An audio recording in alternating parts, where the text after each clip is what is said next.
Welcome to Behind the Muscle podcast. Today's guest is a newly crowned IFBB Pro Bodybuilder. Today's guest is Jason May. Jason, welcome back to the podcast, man. Thanks for having me, man. Yeah, for sure. So, Jason, you just recently turned pro at the North Americans. So we're going to kind of do a little bit of a recap. For all of you who are tuning into this episode of Behind the Muscle podcast with Jason, you can kind of listen to Jason's full bodybuilding story on episode number 176. I had him on leading into North Americans. He earned his IFBB Pro card at North Americans. So today we're just going to do a recap of North Americans. We're going to talk maybe future competition plans and just kind of keep it light. So again, this will be a little bit different episode today. If you want to kind of catch a full normal episode with Jason, you can go back to episode number 176. So Jason, I know we talked about your prep on episode number 176, but some people might be tuning in that didn't listen to the last episode. So why don't you just lightly talk about this prep compared to other preps, talk about how much time you kind of took off leading into this competition. Just touch on that for a couple minutes, please. Oh, for sure. So I took a year off, full year off with Matt. I had an all season with Matt to just bring up body parts and just get bigger, whatever is needed. We prepped for 20 weeks for North Americans.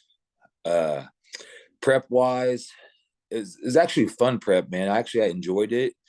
It wasn't that hard when it came to the dieting part. Like, I suffered a lot worse in the past, and I think that why I looked the way I did this prep is because I was getting like high days almost all the way to prep. The last few weeks I didn't have high days. They pulled them out, and so we was able to preserve a lot of tissue.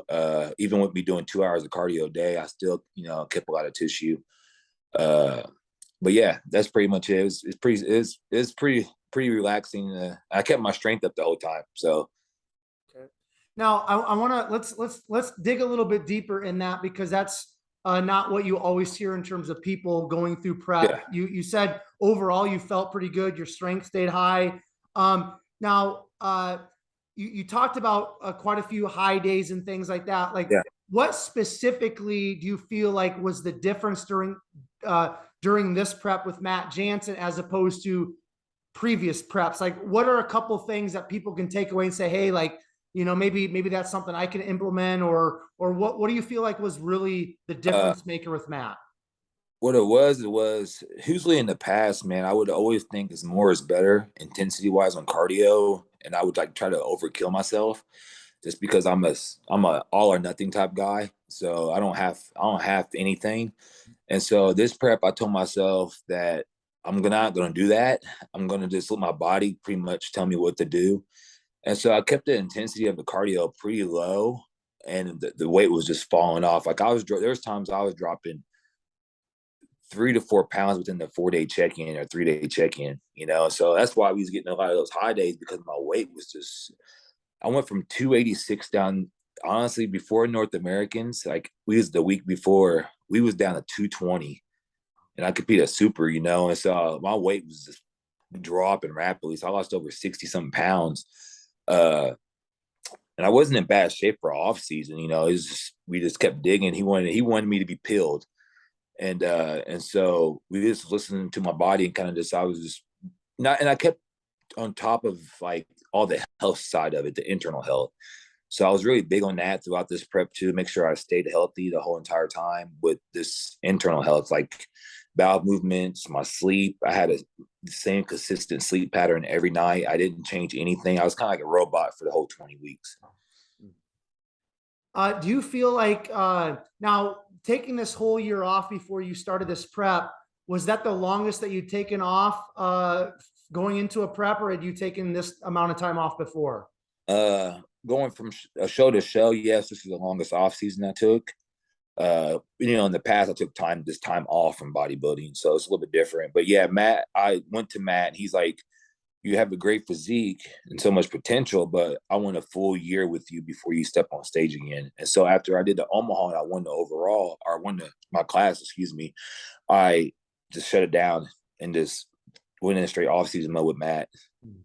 So do you feel like maybe, staying relatively in decent shape in this off season, and then, but you put on a lot of weight. Do you feel like maybe that was kind of a foundation for you to get in the conditioning that you got in, along with some of the other things that Matt implemented? Yeah, I feel like that was it just gave us more room to be able to come down with. I think that, like, if I wasn't as heavy, you probably wouldn't have, pushed it as hard with the cardio side of it. But we talked about it after the North Americans, and I'm not going to get that heavy this time. So Cool, very cool. What did the high days look like? Did you just kind of increase some of the regular foods that you were already eating? yeah, Did you have like a cheat meal? What did that look like? no, we didn't do. I ate the same food the whole 20 weeks, and I continue to do. But no, he just increased the current food I had. I went from like 150 to 300 grams of rice, couple of meals and stuff like that. Nothing too crazy. Okay, perfect. All right, so what day did you get into Pittsburgh, and then why don't you walk us a little bit through peak week? What did that kind of look like for you in terms of training, eating, all kind of the nuts and bolts of peak week? I got there on Monday, and so I think Matt got there, I want to say Tuesday or Wednesday. I can't remember for sure. I think it was Tuesday. So walk us through kind of like eating. I'm sure Matt had you posing. What did the actual peak week look like for you, Jason? I worked out till Wednesday, so I hit a couple of body parts. I had to send him pictures after I worked out, of course. The food wise, it's pretty fun. It was interesting because I was so depleted and so dialed in that Matt had an approach with just my food, just my normal food, and just increased it. And my weight was not budging. And so by Wednesday, he was like, man, that's when he was there. He was like, can you handle high volume of food? I said, dude, I can eat anything. So literally, that was Tuesday, excuse me. For like 2 or 3 days straight, I ate 6,000 grams of rice a day. And I had 2 days where we had to do Cheesecake Factory burgers with 2 order of fries 2 days in a row too, just to get my weight to go up. And so, lesson learned. He kind of figured, we finally got up to 232. I think was what I went on stage as. But yeah, it was fun. I was eating tons of food, but after the show, I was like, I don't even want a cheat meal. Yeah, right. Now, when you start pounding that much food, I mean, does that?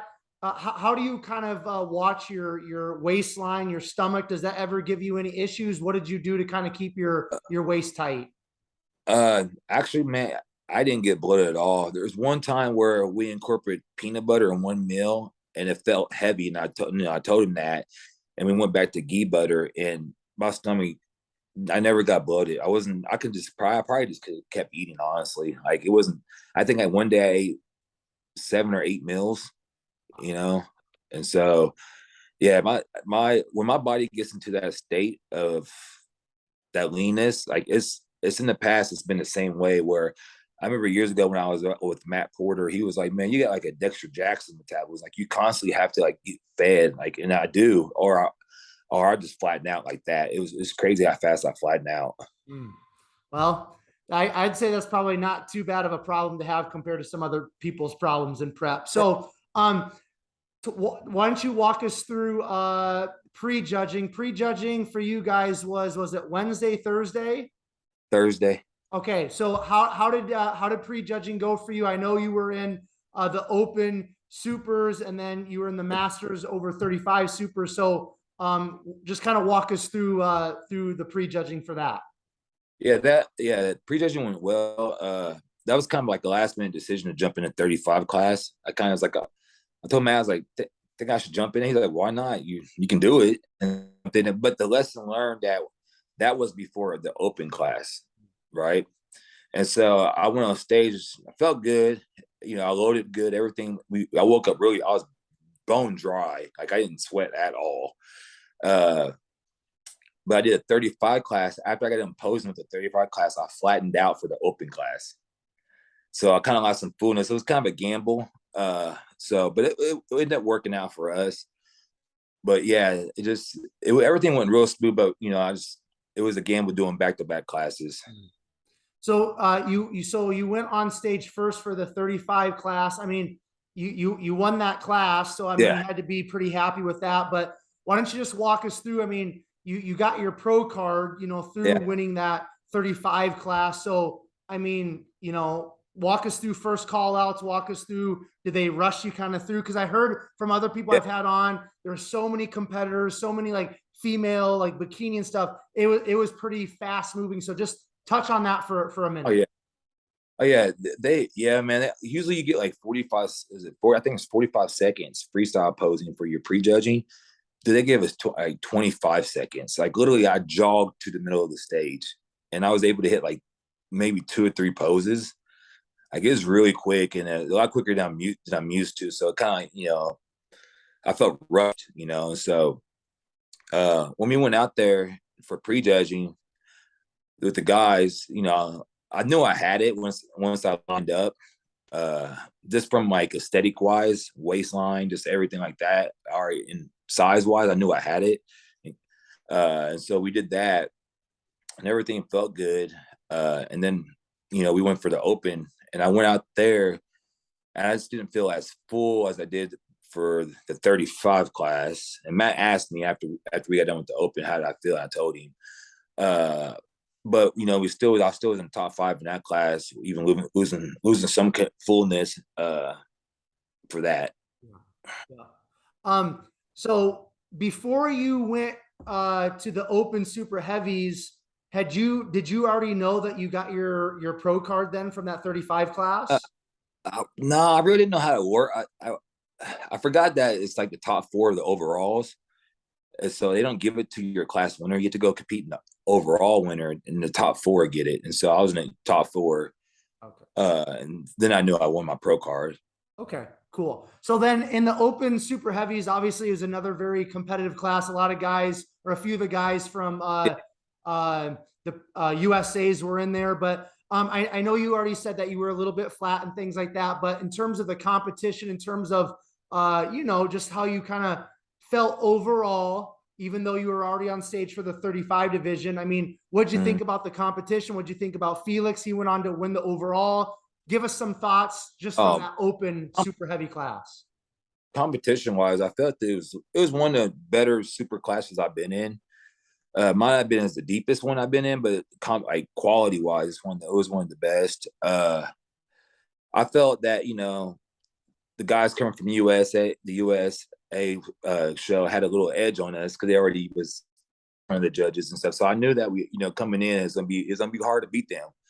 In which Cole brought a great package. Which Felix, dude, that dude's young, like he has a bright future, and his year from year transformation is nuts, And so, I ended up going against some quality guys, which I kind of knew I could stand, toe to toe with them, whatever, when it came to size, muscle, whatever. But it's all about me nailing my conditioning 100% and my fullness 100%, in which I nailed my conditioning 100%, but we lost a little bit of fullness going into the open, which was perfectly fine with me. And so, first full tire prep, with Matt, we're going to have some errors and stuff that we can correct in the future. Yeah, for sure. So, I guess what was it? When did you kind of find out then that you got your pro card? Mm-hmm. Excuse me. And then obviously when we had our conversation, back in August before the competition, I mean, you were focused, you were dialed in. You're like, I'm going to get my pro card. So why don't you talk about when you found out, when you got your pro card, what were your feelings? What were your emotions? Walk us through that for a minute. When I got my pro card, I guess reality didn't set in. I was like, okay, I got my pro card. What's next? Type mentality. Cause I'm just competitive. Even Matt was waiting backstage for me when I got done, I still was like, all right, cool. But after it's set in, I kind of reflect on it. It's been a long journey. It's been, I've been competing for 7, 8 years consistently. I've been top 5 2 or 3 times. Within that 7, 8 years, and I'm very, very consistent. I don't never cheat. I diet year round. Like I still haven't had a cheat meal yet, right? And so you told me you weren't going to, so I was going to ask you. I'm still in contest shape. Like, and so most people mentally they would buckle and have cheat meals and have free meals. But I'm so determined to improve and advance in my physique that overpowers the food. Like I told Matt when we was there that I can care less about eating a lot of food in the off season. If we have to stay slow process, I'm perfectly fine with that. But that was my reaction after I got my pro card, was like, what's next? Okay, let's go. Let's keep going, man. And so we talked, and that's what we're going to continue to do. Now that you've had, I mean, it's been a couple weeks, and you've had a little time to think about the pro card, and I know your mindset as an athlete is like, what's next? But you've had to have some reflection time. You've had to have a little bit of thoughts about, man, like I've accomplished this goal that you've been pursuing for so long. So after thinking about it for a little bit, I mean, have you taken some time to reflect? And if so, what are some of those thoughts that you've had in terms of accomplishing a lifelong goal that a lot of people never will? Yeah, I'm just grateful, man. That's why I'm a very humble person. Like, and so for me, it's just that I'm in honor of, receiving that pro card where, it's something that it should be hard to earn that not everyone has. And so for me, it just shows all the dedication and hard work I have put into this, that I got rewarded at the end for my work, So that's why I look at it, For sure. For sure. Okay. Now, why don't you talk about a post show? Did you kind of go right back into a training cycle? What does that kind of look like? Has that ended? Are you fully into off season now? Walk us through that for a second. Yeah. After the show, I didn't take any time off. That next morning I was on the cardio at, I think 5:30, 5 a.m. I went straight back on meal plan, my rebound phase. So that's what we're in right now. So I'm not technically off season yet. We're kind of just letting the health come first and kind of cleaning everything up and just letting the body heal. But I'm still I started training heavy because this is the way I am. But he's been on me about technique and stuff. So I really been focusing on that. Then also I've been focused on this staying in shape, and so I think I weigh exactly what I weighed on stage. So I haven't gained anything. I think I might actually be a little bit tighter. Okay. But yeah, I'm straight back in the rebound. I think next week I'll get labs done, and then after that, I think might start go off season mode. So what is your guys' plan then for off season? Have you and Matt, which I'm assuming you probably have, discussed maybe a possible pro debut? We haven't really talked about it like a show wise. We just talked about at the end of the day, we got to get bigger. And so that's number one goal, is getting bigger. Then we have to figure out what show we want to do then, so you can't really put a time frame on that, just because, our ultimate goal is to keep my waistline the way it is and just get bigger everywhere else, and that was one of our feedbacks from the judges. I got my feedback from the judge. The thing was, I have a great structure. I'm very wide, so I can get bigger. But at the end of the day, when I do get bigger, don't lose your waist, because he says very uncommon for a guy my size to have the size of the waist that I have. And so Matt said he 100% agreed. And so that's our goal, is just keeping me tighter for this off season, and go from there. Okay. So kind of a fun question I like to ask you guys that get your pro cards and stuff after your competition. Yeah. Were there any, was there somebody that reached out to you maybe on social media, or you got to connect with at the competition, that congratulated you, or maybe somebody started following you on Instagram that you had to kind of maybe take a double look, or it was just kind of like an honor to have that person reach out to you and congratulate you? And if so, who?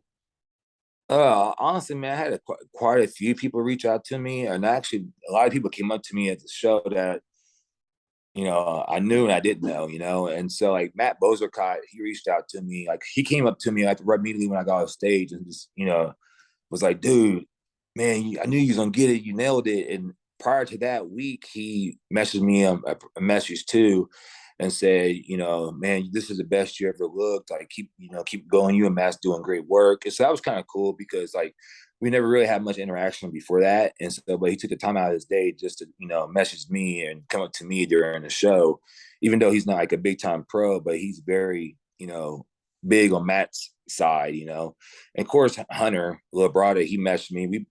We've been friends for a little while, so he messaged me and told me congratulations, stuff like that. But at the end of the day, it was so many people that I didn't even respond to half of them because I forgot.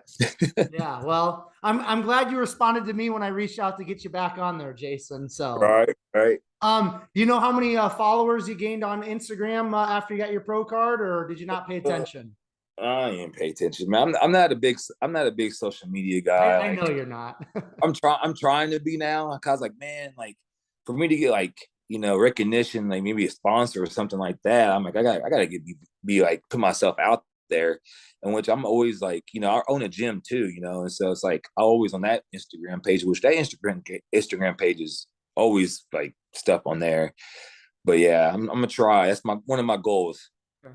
Cool. No, that's super cool, man. And a lot of people say that in order to be like successful within the bodybuilding world or fitness world, now you have to have a strong presence on social media.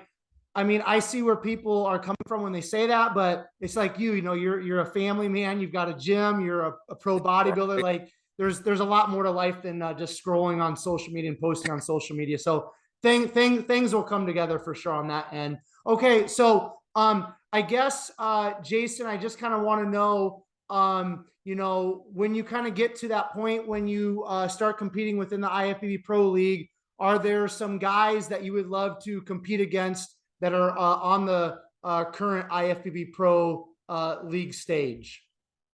Uh, that's a good question.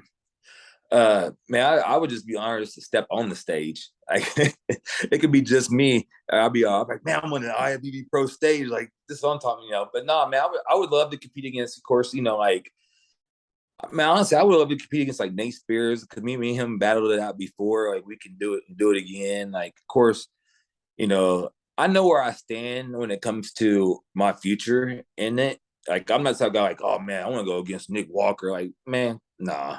I'm like, my thing is this: I'd be, appreciative if this to get on the stage, And at the end of the day, like I said before, I'm competing against myself, and so yeah, anybody I compete against anybody, it doesn't matter.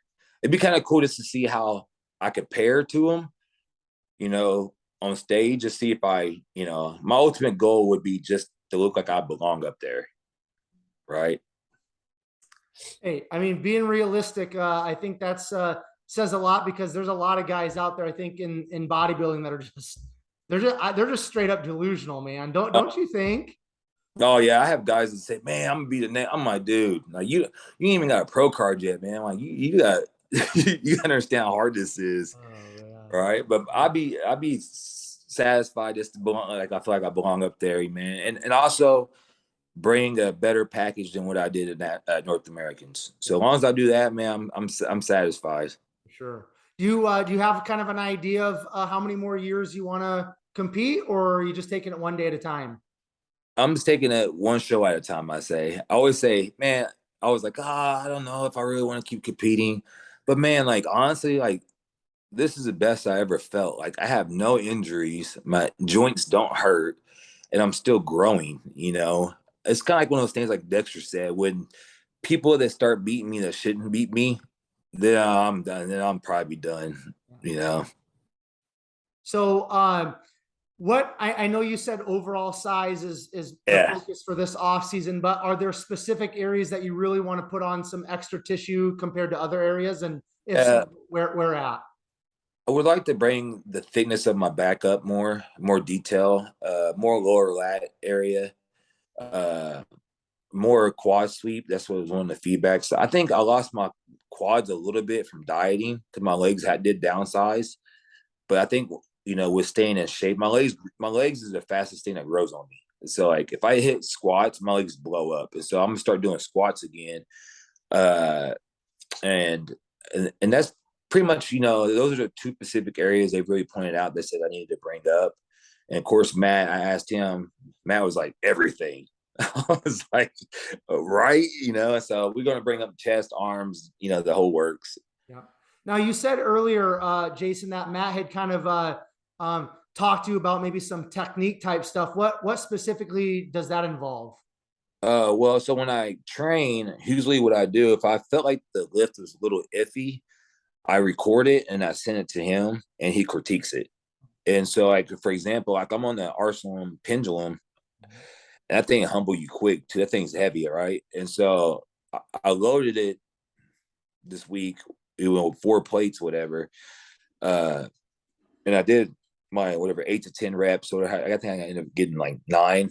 But he said that at the top I was locking my knees out too much and taking a little bit off my quads. And so he wanted me his response was to slow it down and do not lock your knees out at the top of the motion and control it more. And so this week, what I'm gonna do is probably bring the weight down just a little bit for I can have better control and just focus on that. Yeah. Very cool. So, yeah, he's pretty critique when it comes to how you train. And so especially my legs and my back, I try to send him those videos of those movements to make sure that I'm doing it right, which back wise, I learned a lot from him. He's been on me for my back. And I brought it up quite a bit, but it needs to keep coming up. But yeah, that's about it. I've had a ton of Matt Jansen athletes on here. But from your perspective, Jason, what kind of makes Matt special or different? How has he kind of helped you become now an IFBB Pro? He was different with Matt. I think it's his mindset when it comes to this sport and how he looks at it. And so, one of my biggest concerns, I'll be honest, was going to the show that Cole decided to go on to North Americans. And so I was the only, supposed to be the only one he had in there. And when Cole said he wanted to do it, I was like, whoa, like, hold up. I'm like, is this going to take away from you and to being eyes on me? Like, he's there now, right? And so I did reach out to him and ask him about that. It was just a concern. It wasn't an issue or anything like that. And he reassured me, like, dude, I treat everybody the same. There's no difference on, him doing North American. He said, I'm going to prep him just like I prep you, and so, and which he did, when we went there, man, he was very on me, like checking up on me, asking me how I feel, how I'm doing. He's like, up, come down and pose. And so he just run me through poses nonstop, and which was good, he was able to see how I responded to food and what my body did. And then, we joked around and stuff. I think the more and more we got around each other, the more and more we got more relaxed with each other. And so, I consider him a friend and a coach, now after going through North Americans with him. But other than that, man, like, it's just his detail, I guess, his small details that he pays attention to, and how he treats you. He treats you with respect, and he knows that, if you don't win, he doesn't win. And so, like, even after North Americans, where we had, I think, 10 competitors total in the Camp Jansen. I think there's like 3 pro cards given to 3 of us, and like 10 top placings. He said he wasn't happy with that. He's unsatisfied. And so that just shows you that he's very self-driven and very motivated to succeed and be good at something, And so, that was pressure on me when I was going there. I was like, dude, like, I gotta just look good, man. I don't want to be no scrub and not do well. And so that was one of my biggest goals, was to make sure I performed at my best and make sure that, I represented him very well, Yeah. I mean, Camp Jansen, as they call themselves, I mean, they definitely represented well. I mean, maybe Matt wasn't satisfied, but I know Matt Berzicott and then the other gentleman that's a coach under Camp Jansen, they turned some people pro, and definitely their work speaks for themselves. That's for sure. So I guess, Jason, kind of wrapping up here in a few more minutes, I want to ask you, somebody that's young, somebody Mhm. that, wants to be an IFBB pro. There's nothing wrong with, dreaming about that, having those aspirations. You got to start somewhere, but where should young people that want to get into bodybuilding, that want to be a pro someday, where should they start? Like, what are the priorities of laying a foundation to be a successful competitive bodybuilder from your perspective? I think number one is kind of number one would be like to have your life in order, and be able to know that this sport's not cheap, and be able to fully commit to it. I think people a lot of times like the idea of competing, but they give like 1 foot in and don't put 2 feet in. And so they half-ass it, expect to have a big result. Especially as a gym owner, I see competitors all day talk about cheating on their diet and doing this and stuff. If you're doing those things, mentally you're not into it. You're not there yet. And so that's step one is have your stuff together in life to be able to relax and fully give your 100%. If you can't give your 100%, just take a step back and wait till you can. Yeah. What about, like training, food? Where does that need to be in terms of, getting your life in order? Yeah, like so, of course the food is the most important part. And I always tell people like bodybuilding isn't a 6 month sport. It's a lifetime sport. And so if you're going to commit to this, you need to commit to this to a lifetime as you're competing. And so you can't diet for 6 months, take 6 months off, expect to have a great result or be different than what you was last time. And so I think a lot of people do that, training wise, this is a big one for me is people are afraid to train. That makes sense. Like you have to be willing to go to that place where it's uncomfortable. I don't think a lot of people can mentally. And so when they get on stage and those body parts you see lacking, they're lacking because of their training and their food. And so they're just not training hard enough and executing lifts. And so, that is going to be a big piece of it is on how your tissue looks on stages is how you lift, you know. And so I just think, man, especially on the gym again, like I just think people are afraid to train, man. Like I love training. I think it's one of the best things ever to go to a place where, honestly, like I can go to a place where I can get pretty pissed off mentally and to lift and then come back out of it. And so like I'll be to a point where honestly, I'll be like almost ready to like tear up because I'll be so pissed off, but then I'll relax. And like, and then it takes not everybody can do that. Yeah, for sure. No, that's great. Great advice. Okay. So looking back at this prep specifically, were there any lessons that you learned? Did you learn anything about yourself, maybe that you didn't know before? Like anything in reflection in terms of maybe life lessons, bodybuilding lessons? What do you have for us? Lessons I learned. Let's see, one. Mine would be probably to just relax and not, because the thing in your mind, you always think you can be better and always can do more. I think my biggest thing that I got out of this was I was able to relax and not overstress myself out on looking better and kind of let the cards fall in place type mentality versus saying push, push, push, push. The next thing my body's fighting against me because it's stressed out. Then we're not making any progress. And so I was able to just step back and relax and knew that execute the plan and everything will fall in place. And so that's what I really paid attention to was I always execute, but sometimes I over execute. Does that make sense? I do too much. And so I learned from this prep, there's a fine line between doing too much or doing too less. And so, you got to find that fine line of where your body responds the best when it comes to performing and doing the small things too. I think also like I really paid close attention to my sleep patterns, my overall health. And so I made that a priority to make sure like every day after I would train, I would go shower and I would take a freezing cold shower for the last 3 minutes every time. And so that would bring my stress sensors down for my body will be able to recover. And I got deep tissue work every other week. I did cryotherapy at least 2 or 3 times before the show. And so I think those are the things I learned is just slow down. Yeah. Yeah. No, that's great advice. In terms of supplements and stuff kind of on the health side of things, what were some of the supplements or what are some of the supplements that you take that you can share with us in terms of just kind of like keeping your body healthy? Yeah, I take, of course, I take the Revive line, the whole entire line. I take that, and honestly, man, like we got blood work done prior to me being on like kidney and all that. Then we went and got blood work done after being on it. Like my kidney function improved tremendously from just a month of being on kidney, and so the stuff works is, it's tested. And so I think that's a big one. And then like liver, heart, especially with bodybuilders, big scary with the heart attack. Everybody was getting their heart scans and stuff like that. And so, I did that.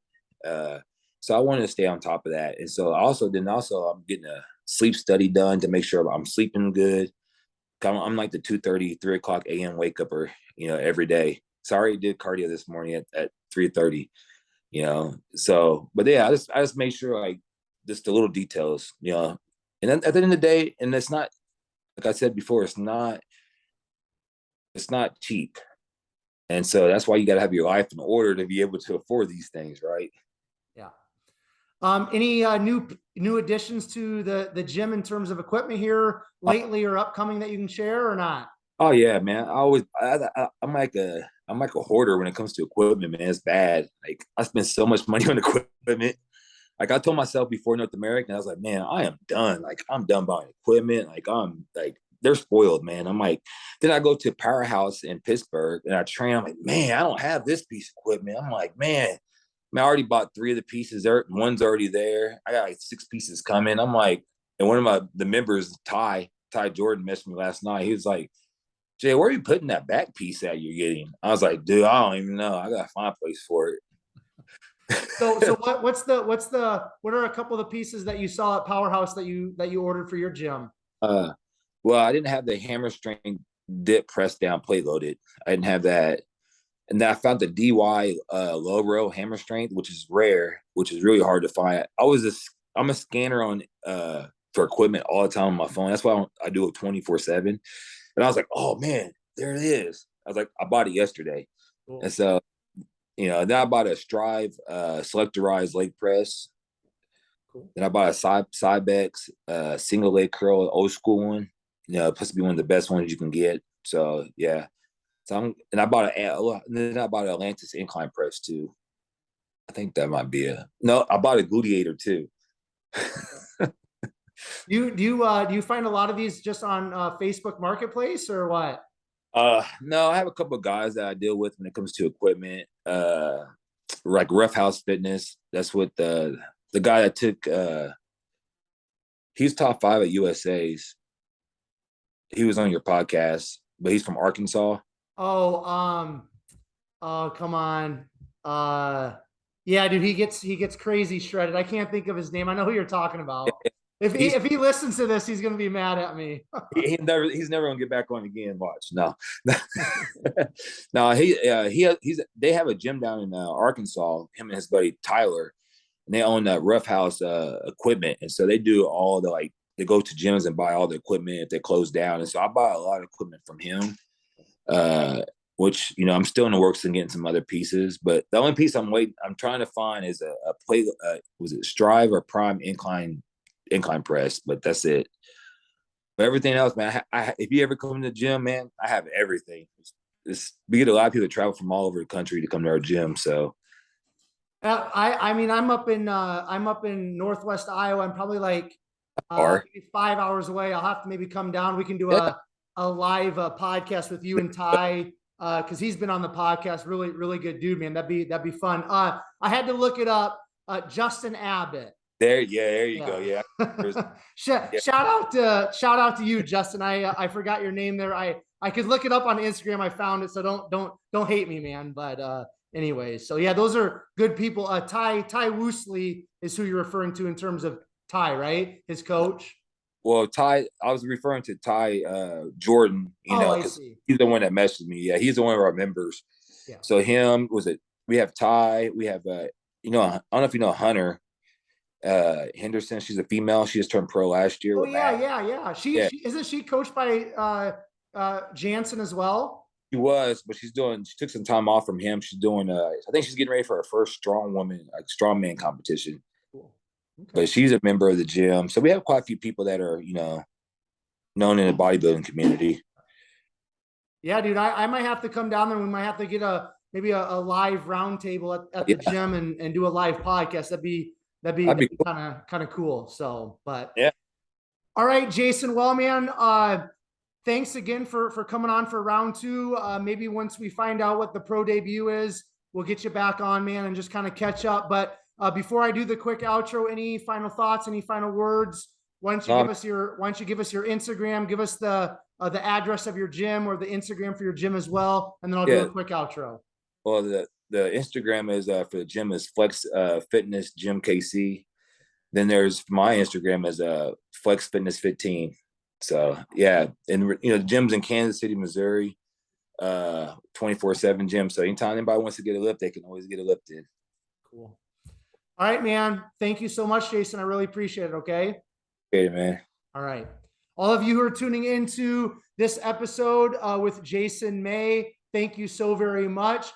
Quickly here as we wrap up this conversation, if you guys would, if you haven't done so already, make sure you hit that subscribe button on YouTube. And then also please share this episode on your Instagram stories. Make sure you tag Jason, tag Behind the Muscle so that we know that you listened specifically to this episode and found great value in it, in which I know you did.